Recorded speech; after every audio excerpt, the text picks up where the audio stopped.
telepractitioners and tech enthusiasts, welcome back to Speechy Keen SLP, where we explore the latest tech and how it connects to therapy, education, and beyond. Today, we're diving into something straight out of science fiction, but it's real, it's here, and it's got serious potential for our field. We're talking about the bHaptics TactGlove. It's a wireless haptic glove designed to bring touch and interaction into virtual reality. Now, you might be thinking, cool, but how does this relate to speech therapy, telepractice, or even education? Stick with me because I'm going to break down what these gloves do, how they're different from other haptic tech, and why this could be a game changer for how we teach life skills, train for jobs, and maybe, just maybe, redefine what's possible for telepractice. Let's get into it.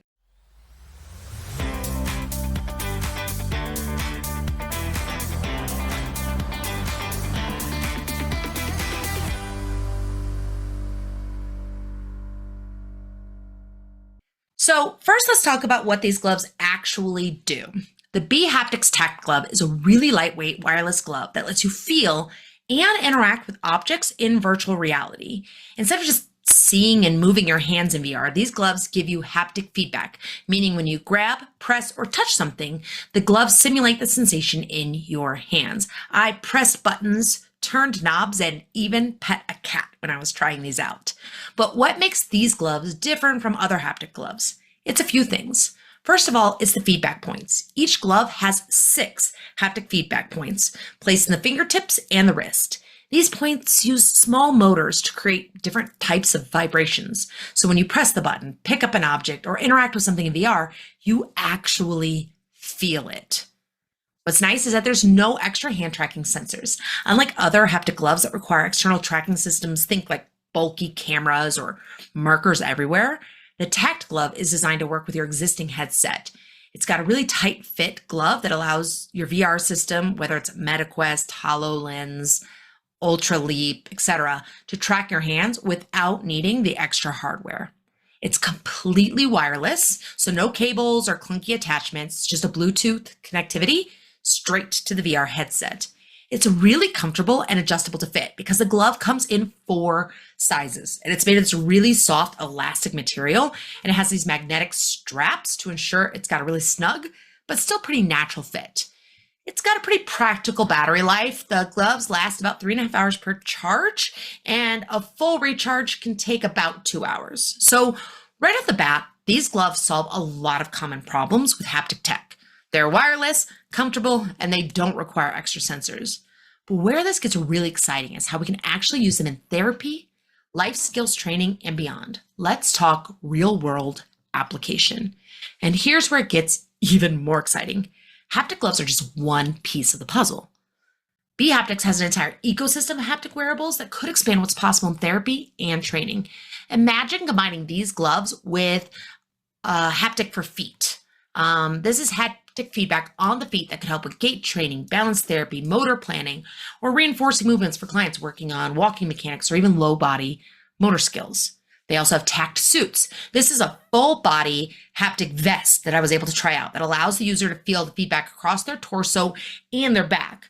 This could be a game changer for sensory processing, procedural training, and even VR-based social learning. There's a tact sleeve, which is a haptic armband that could add forearm and elbow feedback. This is really useful for fine motor skills development, proprioceptive training, and even just spatial awareness for our clients. And a tact visor. This is a haptic-enabled VR headset that adds subtle feedback cues for attention, redirection, spatial awareness, or even enhancing immersion in communication-based interventions. Right now, bHaptics is focused on gaming. That's what they do.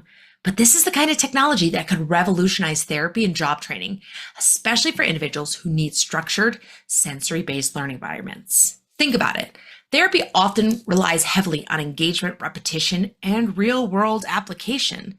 Haptic feedback could bridge that gap between traditional and hands-on therapy and telepractice, allowing clients to physically feel their progress in a way that's never been possible in virtual sessions. In the future, we might see therapy or job training curriculums built around VR and haptic technology. This would allow individuals to master skills before ever stepping into the real world. And for us as therapists, That means a whole new way to prepare our clients for independent living and workplace success. All right, let's get a little futuristic, because if we're talking about what's next for telepractice, haptic gloves could be the key to breaking down one of those biggest barriers, the lack of physical interaction. Right now, telepractice is a lot with visuals, verbal guidance, and digital tools. We have interactive apps, shared whiteboards, and high-quality video calls. But you and I both know there's still a major gap between what we can do in person and what we can do virtually. And that gap, it's all about tactile engagement. Right now, things like manipulatives for hands-on learning, physical cueing for articulation and motor speech disorders, tangible reinforcement tools, standardized test materials that require touch and movement. They're simply not possible in a solo virtual setting. Yes, you can be training an aide or someone to do that, but it's still just not the same. But what if that changed? What if we didn't have to give up physical interaction in telepractice? Imagine this. Instead of just talking to our clients through a screen, we meet them inside VR, where we're not just speaking and demonstrating, but actually engaging with them in an interactive space. With haptic gloves, we could move game pieces together, perfect for turn taking, problem solving, and engagement focused therapy. Imagine like a virtual board game where clients can physically pick up pieces, roll the dice, and interact with objects, reinforcing social communication, joint attention, and those executive functioning skills you all know I love. We could grab and guide hand movements for articulation therapy. Right now, in traditional therapy, we might use prompt techniques to provide tactile cues for jaw placement, lip rounding, or tongue positioning. What if haptic gloves could replicate those tactile cues inside a virtual therapy room? Clients could get real-time, touch-based feedback on their articulation movements, even in telepractice. What if we could simulate AAC training? Clients who use AAC devices often need hands-on practice. With haptic gloves, we could create a virtual AAC device where they can physically feel and practice pressing the buttons, navigating the categories, and building communication skills. We could use digital therapy tools with sensory feedback. Think about virtual sand trays for sensory integration, digital fidgets for focus, or even interactive textures in therapy. Instead of clicking on a screen, clients could actually feel these tools in VR, providing a richer, more immersive experience for our clients. And now let's talk about assessments too, because right now, a huge limitation is that many standardized tests require physical materials. Think of like the PLS, the SELF, the PPVT. They can be difficult or impossible to administer remotely in a fully standardized way.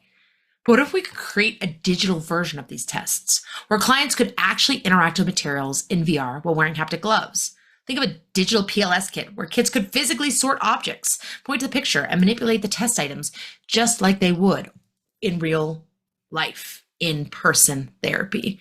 Or a virtual articulation screener where kids can physically pick up items with an endless library that could be tailored to their home language and culture. Not something any of us have enough storage space for in our physical practice. How about an interactive executive functioning screening tool where clients can perform the tasks in a dynamic environment, simulating real-world demands to get more accurate evaluation results? This wouldn't just make testing easier in telepractice. It could make assessments more engaging, dynamic, and adaptive than ever before. How about hybrid therapy models where we could blend virtual and in-person learning? Let's talk what happens between therapy sessions, because repetition and carryover are key to learning, but supporting clients in practicing skills outside of therapy, that's a whole nother challenge. Imagine this. A client learns a new articulation or language skill in a session, then goes home and practices in a VR space with built-in haptic feedback, reminding them of their strategies. How about a child working on executive functioning uses a VR tool where they physically move through a space to organize and complete tasks using their gloves, reinforcing task initiation, planning, sequencing, or a stroke survivor practicing life skills using a customized VR home program where they pick up objects, grip the handle of the tea kettle, and practice other real-world tasks without needing in-person supervision for safety. This could completely change how we approach carryover in therapy, giving clients a way to practice skills in a structured, interactive format even when they're not in direct contact with us. One of the things that excites me the most about haptic feedback and haptic technology is its potential for accessibility. Right now, we know that barriers to therapy exist for so many people. Clients in rural and underserved areas with limited access to in-person therapy, children and adults with mobility limitations who struggle to engage with traditional materials, and clients who need more repetition and hands-on practice to retain new skills. With VR-based telepractice and haptic gloves, we're not just removing barriers, we're expanding possibilities. Imagine a non-speaking client in a fully interactive AAC training space where they can physically practice using devices and symbols in a naturalistic way and a variety of devices to figure out what's going to work for them. Or individuals with physical disabilities working on functional life skills using haptic feedback to build fine motor coordination, grasp, and strengths. And let's talk about our neurodivergent clients practicing social interactions in a variety of virtual environments, engaging in safe, structured virtual role play that provides realistic sensory feedback to help them meet their personal goals. This isn't just about adding tech to therapy. It's about making therapy more accessible, engaging, and effective for every client, no matter their needs. Now let's switch to another application, independent living skills. Imagine a client learning how to cook in a fully interactive VR kitchen. Right now, they may watch a video or follow step-by-step instructions in a digital workbook, but with haptic gloves, they're not just watching, they're doing. With haptic gloves, they could feel the handle of the knife and practice safe cutting techniques. They could sense the weight of a frying pan as they lift it and move it onto a stove. They could turn the dials and press the buttons with resistance, reinforcing that motor planning. For a client with motor planning challenges, this kind of physical rehearsal could be huge. Right now, we rely on verbal instructions and visual modeling, but that's not always enough, especially for learners who need kinesthetic feedback to master a skill. With haptic gloves, they're building muscle memory in a controlled, risk-free environment. They can repeat an action as many times as they need without the real-world consequences of dropping a knife or burning themselves on a stove. But it's not just cooking. Imagine a virtual home where clients can practice their essential daily tasks using haptic gloves to reinforce fine and gross motor skills. Let's talk making a bed, feeling the tension of the sheets as they tuck it under the mattress, smoothing out the wrinkles, folding a blanket, all with guided touch feedback. How about locking and unlocking doors, practicing key and knob movements, reinforcing the grip strength and improving dexterity for that independent home safety? Or laundry skills, feeling the weight of a laundry basket, the push and pull motion of inserting coins or pressing buttons on a washer, and the sensation of folding those fabrics. For clients working towards greater independence, these virtual experiences could be the missing bridge between learning a skill and actually applying it in real life. Now, how about the cognitive side of things? For many clients, especially those with executive functioning challenges who are autistic or have ADHD, multi-step tasks can feel really overwhelming. So let's go back to the kitchen, VR kitchen. Sequencing and task completion is a huge thing in the kitchen. They have to identify ingredients, follow a multi-step recipe, use timers and visual cues to pace themselves. With haptic gloves, they're not just thinking through the steps, they're feeling them. They are physically experiencing the flow of the activity, which can help reinforce sequencing and memory retention. And let's be real. How many times do we give a client a list of steps? Or are we given a list of steps only to get stuck halfway through? With VR and haptics, we could program real-time feedback to guide them or ourselves through a process, helping to develop self-monitoring skills along the way. But we don't need to stop at the home-based skills. What about navigating the community, crossing the street, using haptic gloves to press the crosswalk button, feel the vibrations of an alert signal, and practicing waiting for the right timing to walk? Or grocery shopping, picking up virtual items, placing them in the cart, handling produce, weighing items, and interacting with a self-checkout system with realistic touch feedback. Handling money and payments, feeling the textures of bills and coins, practicing inserting credit cards, and even sensing the resistance of tapping a touchscreen payment system. For clients who experience anxiety in real-world settings, VR practice with haptic suits could provide a low-stress, high-repetition way to gain confidence before they even step foot outside of their home. Haptic suits could also be a game changer for job training and workplace readiness because let's be real, so much of learning a job isn't about memorizing steps. It's about the hands-on practice. Right now, virtual job training exists, but it mostly relies on visual and verbal instruction.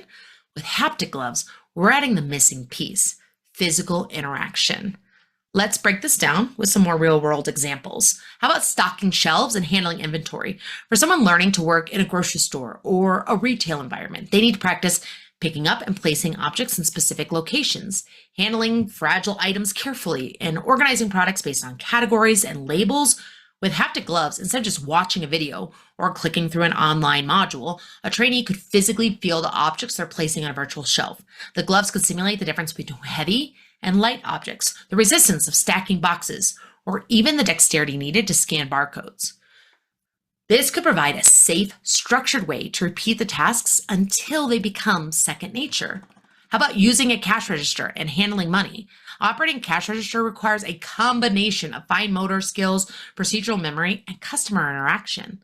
But in a VR-based training with these haptic gloves, a learner could feel the buttons and touchscreen interface using their fingertips, practice the correct sequence of actions for ringing up an order, and experience the sensation of picking up cash and coins, reinforcing again that dexterity and that hand-eye coordination.